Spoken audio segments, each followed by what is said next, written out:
Welcome to the PetroPapers podcast. Say that 10 times fast. This is where you get your oil and gas intellectual stimulation by asking the technical questions. I'm Yogashri Pradhan, and with me here today, I have Catie Donahue.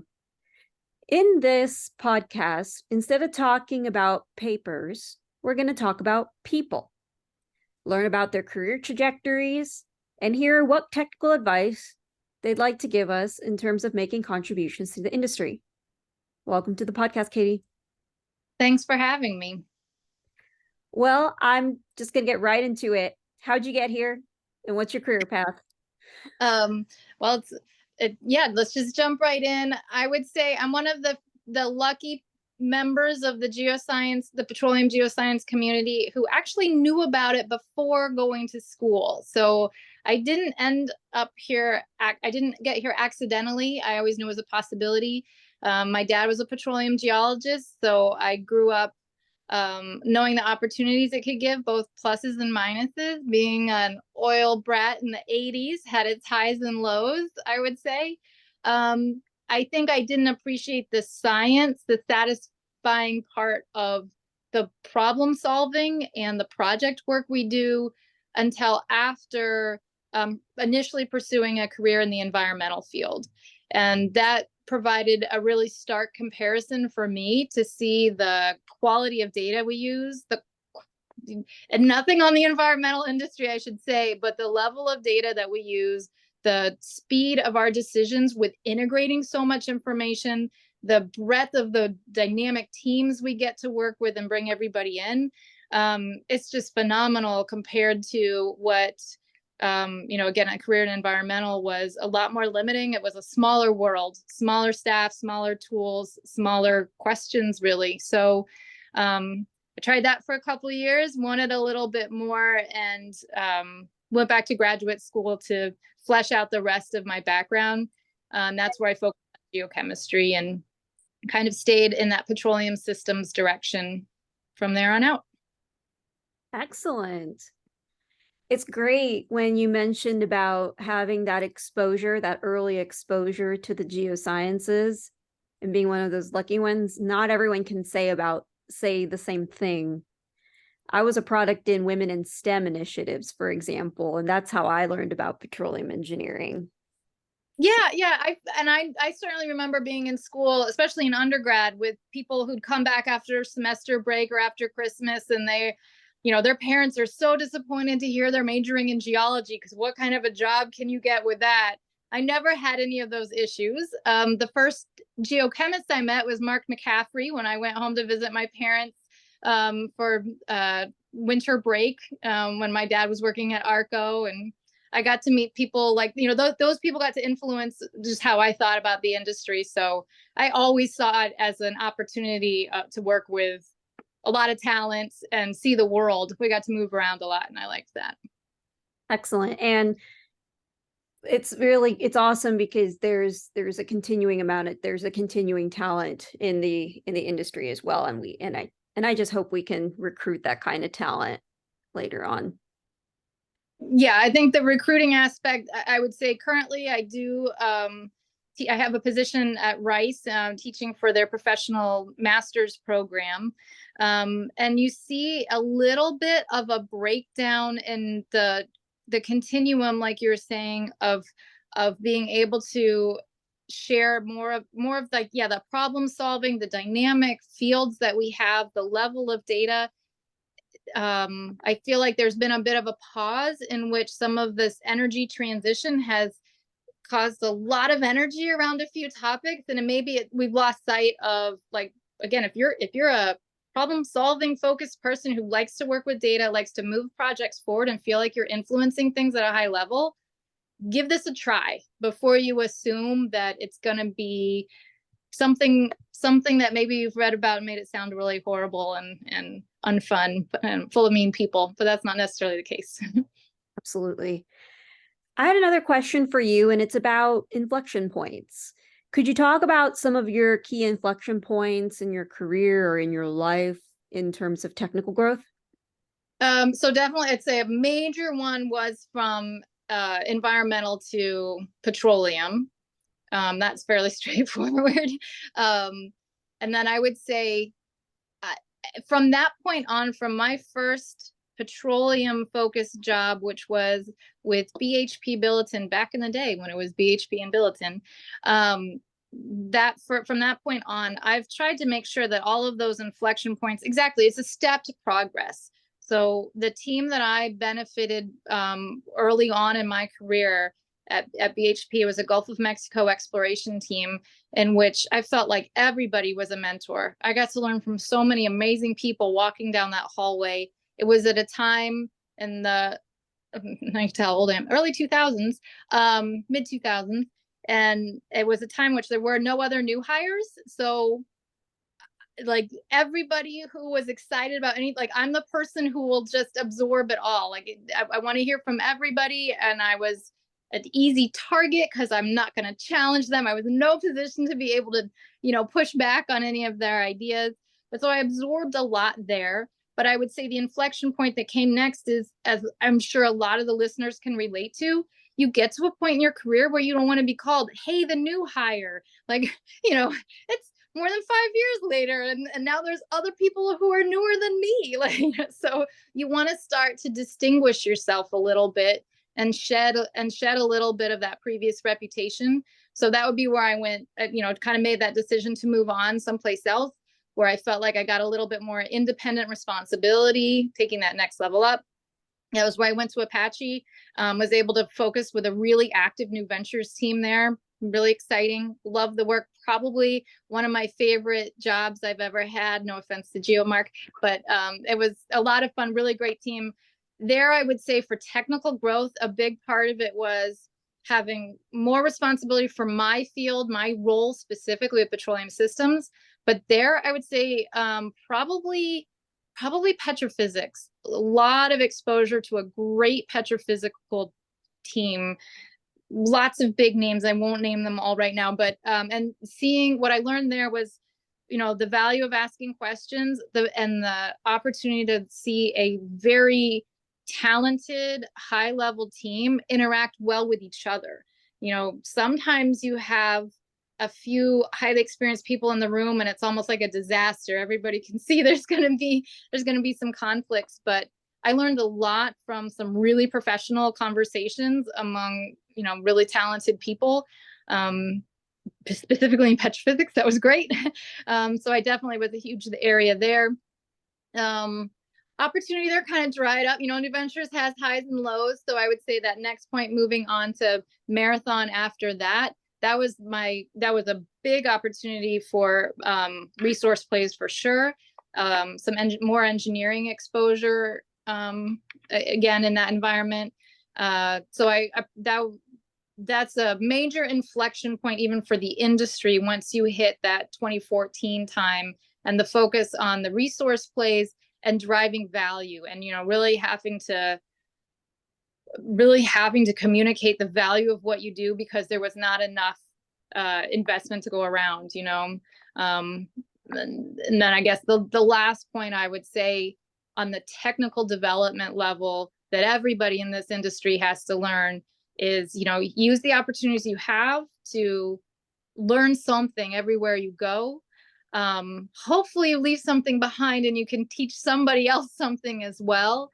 But I think we've all learned half of this business is luck and the other half is skill. So going through some of those harder times in the industry and even just learning how to behave, I think that's another sort of professional stepping stone to move through, is to remember, even in tough times, everybody needs to be, what kind of person do you want to be? Are you going to be the person who stays positive? Or are you going to be the person who tries to help keep moving forward and also be there for the, we'll call it some of the unlucky colleagues that you don't get to work with anymore, and you still wish they did, and you kind of want to do right by them. You still want to make sure they get the credit for the work, and that, any opportunity I have, to say thanks, that we're all here because of everybody that we work with in our teams. Absolutely. It's definitely a team effort, and it's not just one person that influences that particular person's career. It's definitely an ecosystem for sure.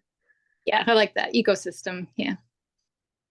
I wanted to know, I was looking at your LinkedIn and before I reached out to you, and I know you had petroleum system science on there, and I know you also work for GeoMark. I was just curious to know what petroleum system science is and like what you're doing, and then what are some of the projects that you're doing with GeoMark? Sure. So petroleum systems is kind of one of the catch-all phrases. I use it because I like to make sure people don't just write off geochemistry as only being, GC chromatograms and cross plots. But I like petroleum systems. To me is the story that ultimately it's the story of how the oil got there, and yeah, that that's what I like to work on. I'm biased towards the source rock and my migration part of it being in the petroleum systems part. The reservoir characterization is a huge deal, of course, and the trap and the structure. I'm using more conventional terms, but they all still apply to the resource plays. But putting all of those pieces together and talking about how they naturally occur. So therefore, there's natural variability. How are you going to handle that? How can you prepare people to handle that, not be afraid of it? Just because you can't put your finger on exactly where all of the migration occurred doesn't mean that we can prove it happened, doesn't mean that we don't think it happened or that there's a lack of charge in that system. So petroleum systems analysts usually are putting together that evidence case for how did what generated the oil, then how did it get to what we're going to be calling the reservoir, and then finally what the properties are of that hydrocarbon for more of an economic evaluation. I think these days, petroleum systems work used to be put more in an explorations category, and then trying to push it more into the development side of things as everybody's the whole program life cycle is so much shorter than it used to be. You don't have the luxury of an exploration well and waiting 10 years to see what happens. Everything immediately needs to be moving more into that development side.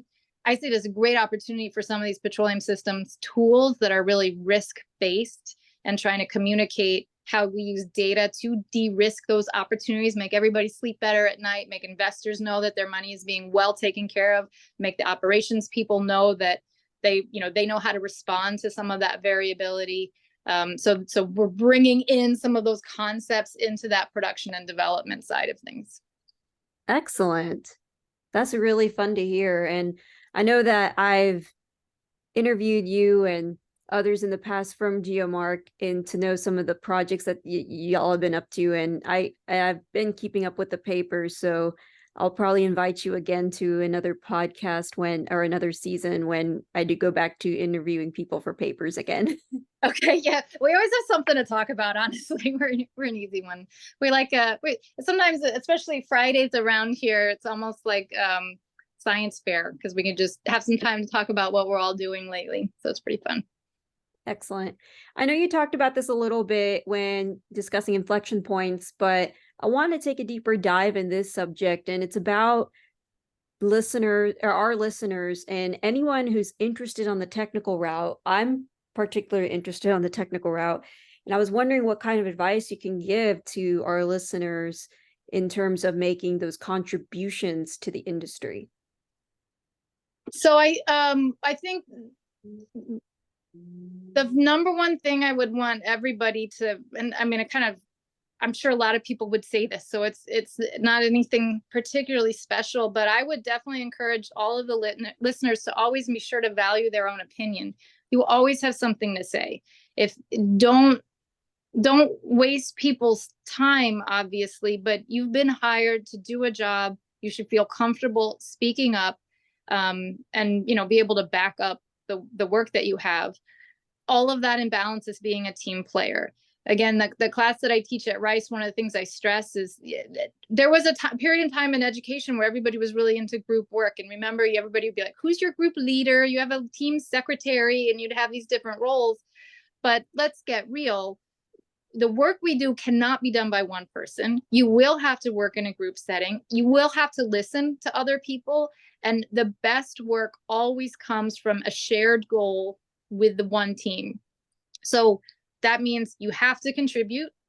You have to communicate with your team to identify where some of the holes are that you need to contribute. Sometimes it's obvious by discipline, but sometimes it's not. And so that's where you have to communicate. And sometimes you have to be a little flexible in your skill set to just recognize, this is maybe stepping outside of my comfort zone, but one of us in this team is going to have to do it in order for the whole team to be successful. I feel like sometimes I hope this doesn't get comments, but sometimes the less experienced you are, the easier it is to be flexible. So that's definitely a place I would encourage some of the less experienced listeners. Use that to your advantage. Be the first person to raise your hand and learn something new. You will be around, of course, to be benefiting from some of the other experience that people will be sharing with you, but that's what brings you up to their level faster, is by, stepping up with some new skill set there. And then I think the last one I have, I always just, one of our mottos, I think, in the team I had at BHP was just don't be a jerk. So, learn how to listen nicely. Doesn't mean you have to agree with everything, but always be respectful of different opinions. Think about, there's a reason why somebody is saying what they're saying. Sometimes it's very stressful and maybe different words should have been used. Have a little grace to just recognize that and move forward. But if everybody keeps in mind that, again, there's a common goal, everybody's contributing to that goal, then everybody will win at the end. And it's never, I hate it when it's an internal competition. I will credit, I've had some fantastic bosses throughout my experience, and a great boss is somebody who, that's what they spend their time making sure everybody is clear on what that goal is and how everybody's contributing to it. Being able to work independently is great, but you're still working in a common direction. And that's how things really progress. That's awesome. That is really awesome. And the don't be a jerk, it just made me laugh a lot, because I think more people need to hear that. And there are some people in the industry who, well, there's people in every industry. There's people just walking around on the earth that are talented not enough that they can get away with being a jerk, and we put up with them because they are that brilliant and amazing.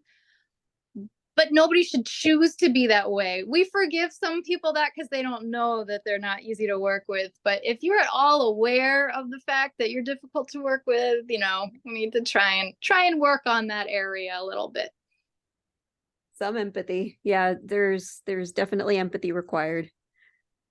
There's one more question I wanted to ask you before I let you go. And I've asked this to pretty much a lot of people when I bring them on to the podcast, but what motivates you to solve oil and gas problems? I really do like my job. Why do I like, I look for problems. And then that's one of the things I think about a lot of geologists. I think we think in 4 dimensions, right? So we're really big into structure and whatever. So the 3D, there's a lot of us that work in 3D. Geologists also get excited about that 4th dimension. It's about the dynamic world we live in and how things have changed, sometimes long scale, sometimes really short scale. So I think that's one of the big motivating factors for me is tomorrow's always different. It's different for our petroleum related problems, like the time-lapse geochemistry. By definition, it's how did things change? Or if they didn't change, why didn't they change when everything else did? Or I was expecting it to and it didn't. So I think maybe it's the variety, and it's anticipating that there's always going to be something else new to look at. That definitely motivates me to keep coming back. And then I think the other part that I'd speak to from that perspective of the more experience you have, and again, I kind of feel like, and sometimes I feel like a middle career because I'm about 20 years in and I work with people who are more than 40 years in. So I still have a ways to go. But on the other hand, I kind of feel like I've been doing this for a little while now. But it's the people. So while I've changed the company that I work for, the work itself doesn't necessarily change a ton, but the people that you work with, of course, is a big part of why you get up in the morning, why you're willing to stay late sometimes, not all the time. Work-life balance is important. And seeing that kind of satisfaction, I like helping people. It's not that none of this would be as much fun if I had to be doing it by myself, on my own. So it's definitely the interaction with the other people and working on a team. That's awesome. And I think especially listeners who are thinking about getting into the industry need to hear that. They really need to hear what you have to say. So really appreciate your perspective on that. Thanks. I hope anybody doing it definitely give it a try. Reach out to somebody that you know in the industry. The questions you just asked me would be a great reason to just call somebody up and ask them about it. The level of data that you use, the support you have from your colleagues, and the real world problems we have, there's not a lot of other places that can give you that kind of job satisfaction. So I still hope, I think also, as much as the energy transition is here with us today, that means there's still opportunity. All of our skill sets are very transferable to a lot of different areas. Maybe sometimes we have to help that conversation happen and highlight those examples, but there's no doubt it's true. So I definitely encourage everybody to take a look into pursuing this as a career opportunity. Excellent. Well, Catie, thank you so much for being on the podcast. Thanks so much for having me. Well, folks, reach out to Catie through her LinkedIn or through the work that she's doing through GeoMark Research. I am Yoshi Pradhan, and we're signing off.